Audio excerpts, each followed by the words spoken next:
So that quote is great. You can read stuff written by the ancient Greeks about creativity and it still applies. You want to invest in things that last. If you invest in the trend of the moment, you're kind of on a treadmill that you're going to have to always keep running. But there's something more fundamental than that, which is the creative process.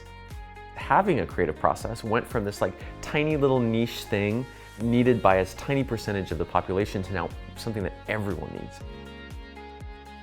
Every single knowledge worker needs a creative process. This is sort of the central question that drives our work. What does creativity look like in an age of abundance? My recommendation is to focus on the system for generating insights rather than any particular insight. Creativity is the antidote because creativity gives you something to fixate on, gives an object to your attention, but one that can absorb all your attention that you can sort of lose yourself in. I mean, that's the experience of flow. You lose awareness of yourself. It's like you're not even there.